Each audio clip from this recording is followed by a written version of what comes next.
శక్తితో ఎబినేజరే ఇంతవరకు ఆదుకున్నావు. ఎబినేజరే ఇంతవరకు ఆదుకున్నావు. పూర్ణ మనసుతో ఆరాధింతు, పూర్ణ బలముతో ప్రేమించేదన్. పూర్ణ మనసుతో ఆరాధింతు, పూర్ణ బలముతో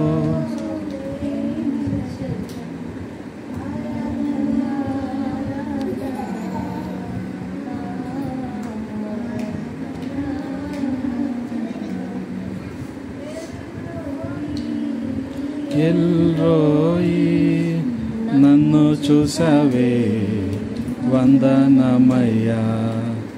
ఎల్రోయి ఎల్రోయి నన్ను చూసావే వందనమయ్యా. పూర్ణ మనసుతో ఆరాధింపు, పూర్ణ బలముతో ప్రేమించేదన్. పూర్ణ మనసుతో ఆరాధింతు, పూర్ణ బలముతో ప్రేమించేదన్.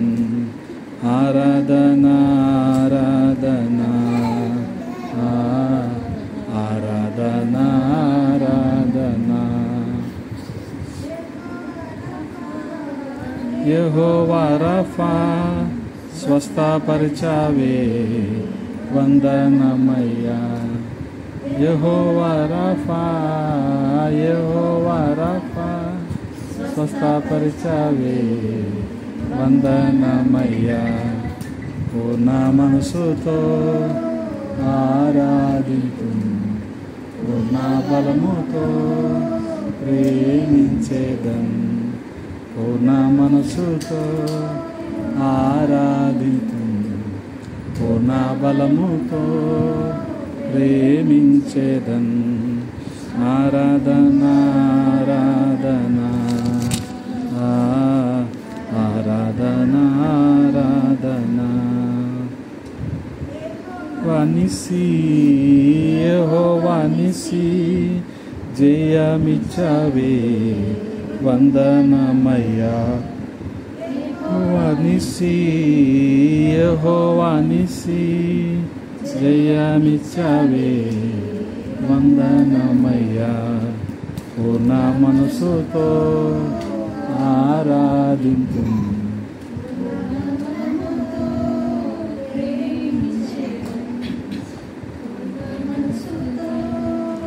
ఆరాధింతు, పూర్ణ బలముతో ప్రేమించేదన్. ఆరాధన ఆరాధన ఆరాధన ఆరాధన. యెహోవా ఈరే యెహోవా ఈరే అక్కర తీర్చావే వందనమయ్యా. యెహోవా ఈరే యెహోవా ఈరే అక్కర తీర్చావే వందనమయ్యా. పూర్ణ మనసుతో ఆరాధింతు, పూర్ణ బలముతో ప్రేమించేదన్.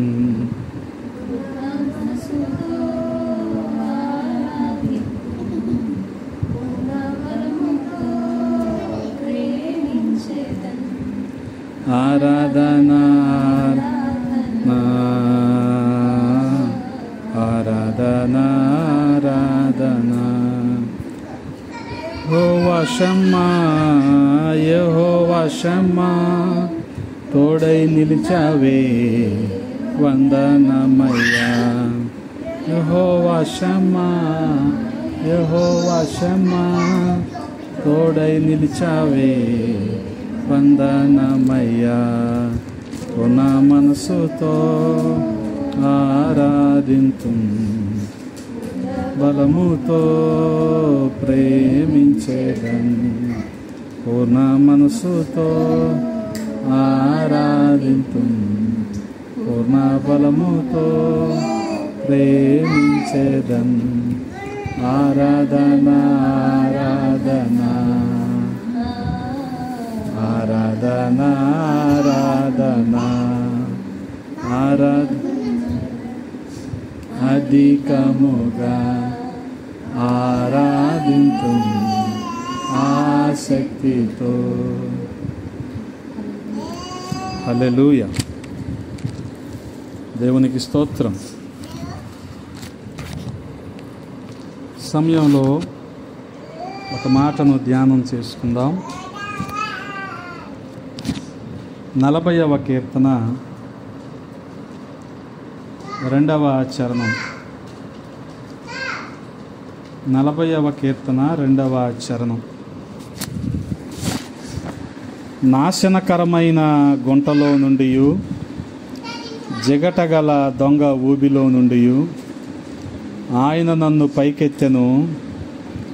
నా పాదములు బండ మీద నిలిపి నా అడుగులు స్థిరపరచెను. ఆయన నన్ను పైకెత్తెను, నా పాదములు బండ మీద నిలిపి నా అడుగులు స్థిరపరచెను. ప్రార్థన. మమ్మల్ని అతి మిక్కిలిగా ప్రేమించిన మా ప్రియ పరలోకపు తండ్రి, ఈ సమయంలో మరొకసారి మీ పాద సన్నిధి చేరటానికి మీరు కృపనిచ్చారు. స్తోత్రాలు.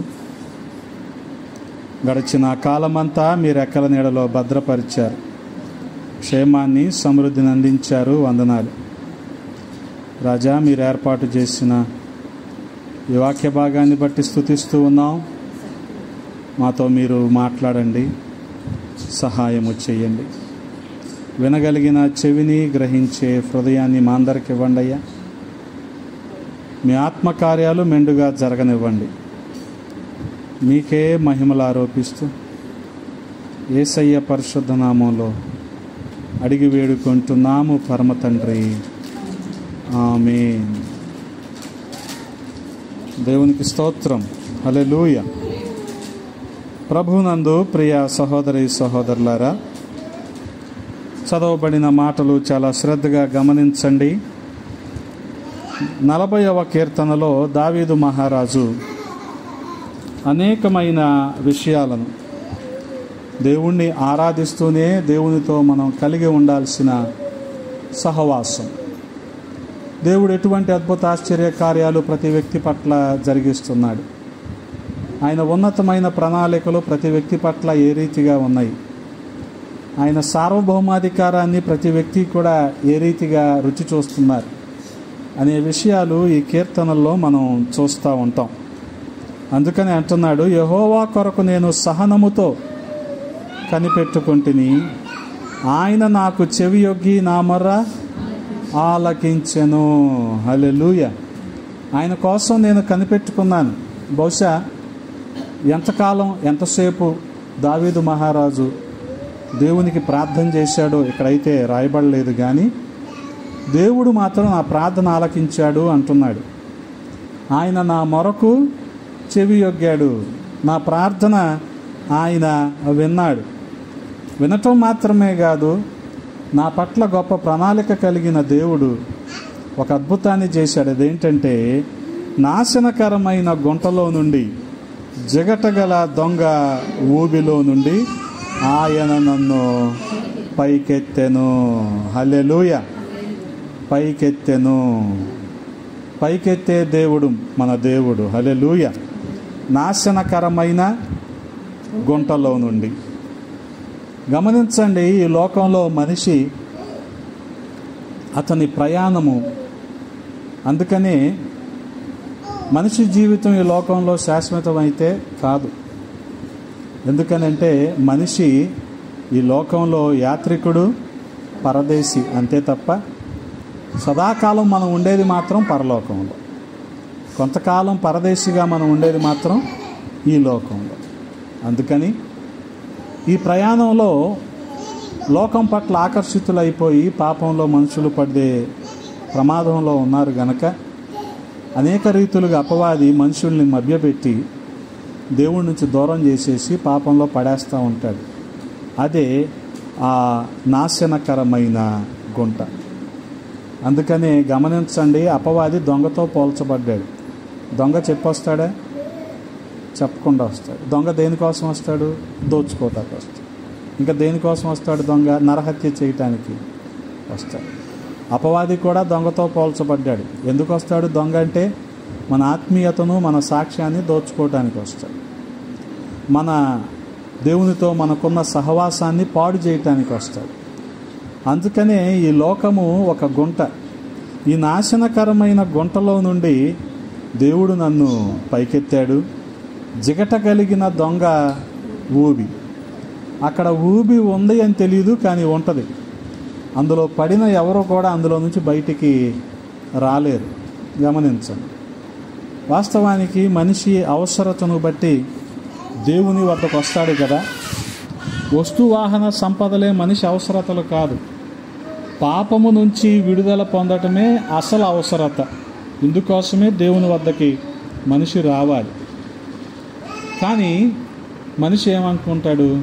నాకు ఈ సమస్యలన్నీ తీరిపోయి, ఇబ్బందులన్నీ పోయి, నేను ప్రశాంతంగా బ్రతికితే చాలు అనుకుంటాడు.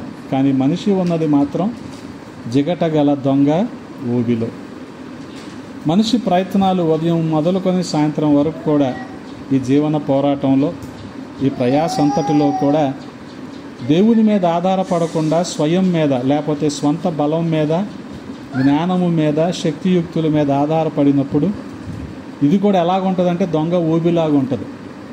అంటే అందులో పడిపోతాం, బయటికైతే రాలేము.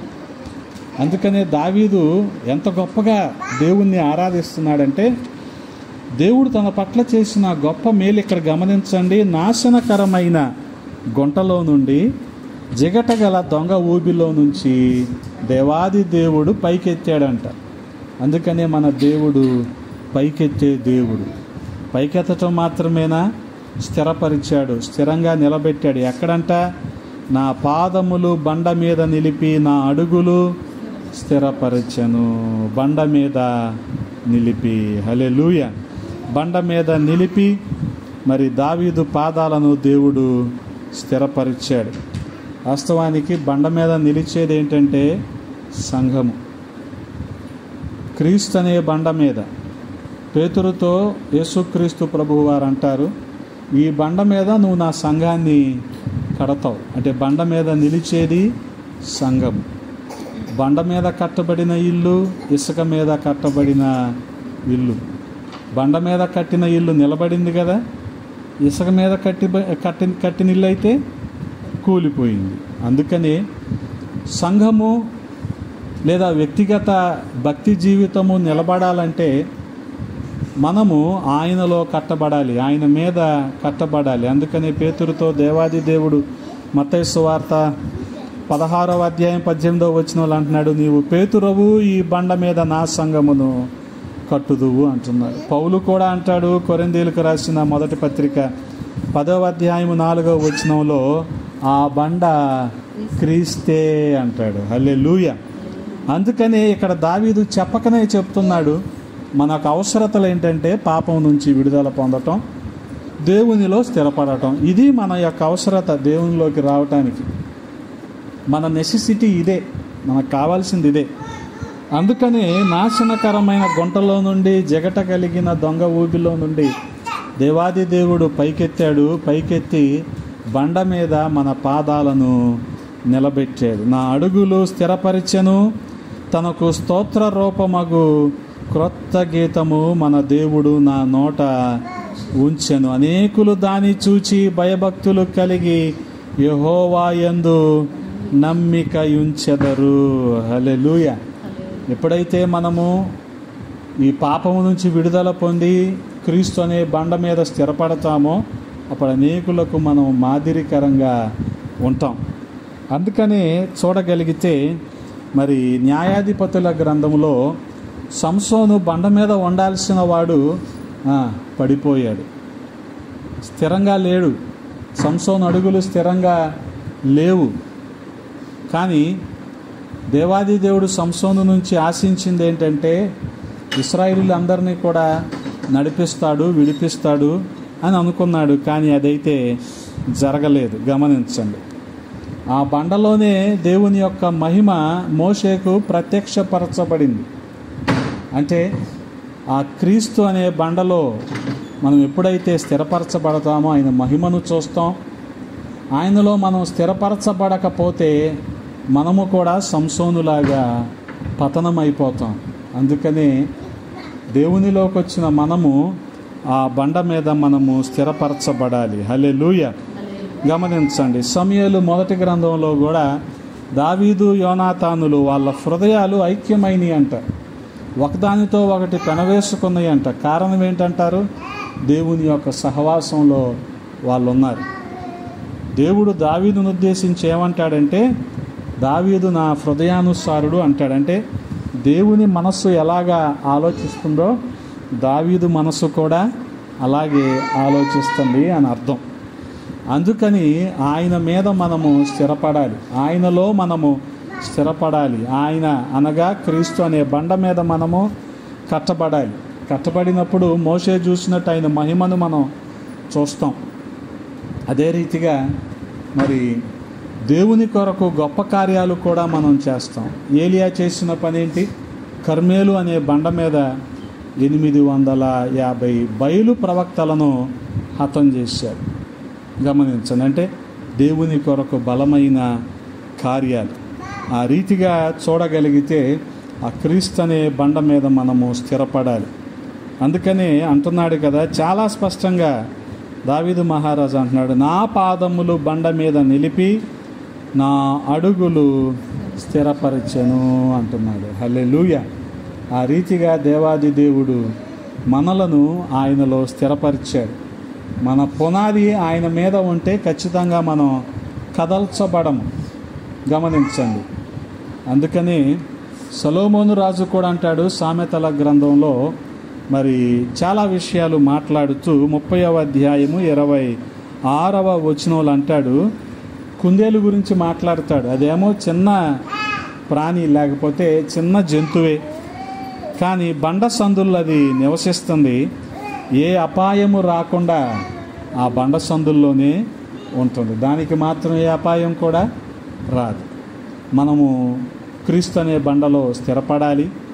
అలాగే ఆయనను ఆశ్రయించినప్పుడు మనం సురక్షితంగా ఉంటాం. అంత మాత్రమే కాదు, ఆ రీతిగా జ్ఞాని అయిన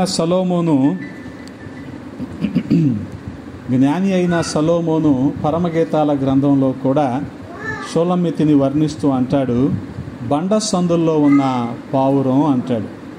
ఇక్కడ కుందేలు అన్నాడు కదా, కుందేలు ఆశ్రయం తీసుకుంటుంది, అంటే తనను తాను కాపాడుకుంటుంది ఈ బండలో ఉంటూ. అలాగే ఈ పావురం బండ సందుల్లో వాటిల్లో ఉంటుందంట, అది కూడా ఆశ్రయం పొందుకుంటుంది. అంత మాత్రమే కాదు, పావురం ఎలాగైతే, కుందేలు ఎలాగైతే మనము అదే ఆశ్రయం పొందుతున్నాయో దేవునిలో మనం కూడా దేవుని మీద ఆధారపడి సురక్షితంగా మనం ఉండాల్సిన వారం. అదే రీతిగా మనం చూడగలిగితే పావురం కొన్న లక్షణాలు కూడా మనకి ఉండాలి. పావురాన్ని చూసారు ఎప్పుడైనా? చూసారా? ఎగురుకుంటూ వెళ్ళిపోయేదాన్ని కాదు, కాస్త దగ్గరగా ఉండి దాని పక్కన కూర్చొని పావురాన్ని చూడలేదా? 306కి ఎప్పుడు రాలేదా నువ్వు? వస్తే చూసేదాన్ని కాదు. పావురం ఏం చేస్తుందంటే, అది ఎప్పుడు దాని కళ్ళు ఎలాగుంటాయి అంటే ఎప్పుడు కన్నీటితో నిండి ఉంటాయి, నీళ్లు నిండి ఉంటాయి పావురం కళ్ళు. అలాగే అది ఎప్పుడు కూడా అంటూ ఉంటుంది. అది ఆ మూలుగు అనేది ప్రార్థన, ఈ కన్నీరు అనేది కన్నీటి ప్రార్థన. విశ్వాసి కూడా దేవుని మీద ఆధారపడుతూ ఆశ్రయం తీసుకుంటూ ఆధారపడుతూ దేవునిలో ఆశ్రయం పొందుతూ చేయాల్సింది ఏంటంటే ప్రార్థనా జీవితాన్ని కలిగి ఉండాలి. అందుకని క్రీస్తు అనే బండ మీద మనము స్థిరపరచబడాలి. ఆ రీతిగా దేవాది దేవుడు ప్రతి ఒక్కరికి అటువంటి కృపను అందించును గాక. ఆమేన్. తలలు వంచండి, ప్రార్థన చేసుకుందాం. పరిశుద్ధుడా, ప్రేమ కలిగిన తండ్రి, ఈ సమయంలో కొద్ది మాటలు ధ్యానించటానికి కృపనిచ్చారు. స్తోత్రాలు.